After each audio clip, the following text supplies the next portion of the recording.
Bonjour. Et bienvenue au Salon du Livre d'Histoire locale de Mirepoix 2016. Vous venez en voisin, mais votre livre, Le nom du père, vous fait un petit peu voyager. Il nous amène à Toulouse, dans les Pyrénées. Qu'est-ce qui vous amène à faire ce choix du sud-ouest? C'est un choix personnel. Voilà, je connais le Sud-Ouest pour des raisons professionnelles. J'ai fini ma carrière professionnelle à Foix et donc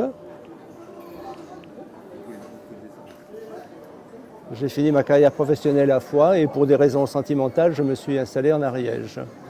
Et depuis, j'écris et je mets souvent en parallèle le monde rural et le monde urbain. Voilà pourquoi les lieux du roman sont principalement Toulouse, et la montagne pyrénéenne et la forêt, puisque un de mes personnages principaux est bûcheron. Oui, c'est lui dont le destin croise, on va dire tragiquement, lui, celui croise le destin du héros de votre livre. Et est-ce qu'il y a un lien avec votre propre biographie ou est-ce un travail d'imagination, de composition? J'ai envie de vous dire un peu les deux, dans la mesure où je l'écris avec ma sensibilité de fils, bien entendu, mais cette histoire d'usurpation d'identité n'a absolument aucun lien avec ma propre histoire. C'est un thème qui m'a été un peu soufflé par l'actualité, dans la mesure où mon héros, qui prend un de mes personnages, qui prend l'identité d'un autre, décède. Du coup, celui à qui on a pris l'identité se trouve administrativement décédé, ce qui lui pose beaucoup de problèmes, à la fois au niveau professionnel, dans sa famille, et puis sa propre histoire. Comment on a pu me prendre mon nom, voilà. Et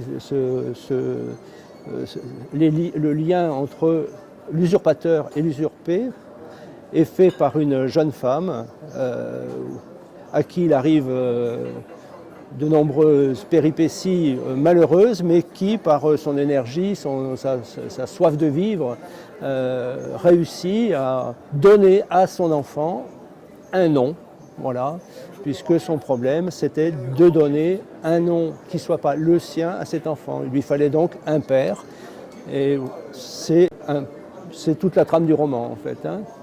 C'est un remarquable travail de composition, d'imagination.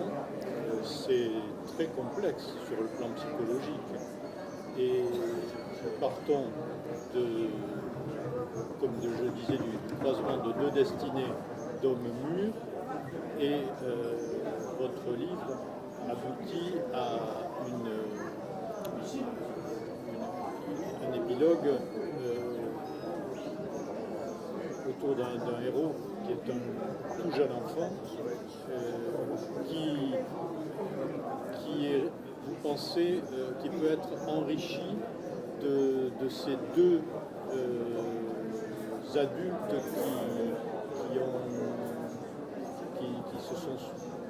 qui l'ont précédé. Ce qu'il faut voir, c'est que le destin de cet enfant, il est porté par tout ce qui l'a précédé. Effectivement, son père biologique et puis celui qui lui donnera son nom. C'est la volonté de mon héroïne, Ariane, de créer des liens, et elle a pris le parti de dire la vérité, toute la vérité, parce qu'elle pense que c'est à partir de la vérité qu'un enfant peut construire sa vie.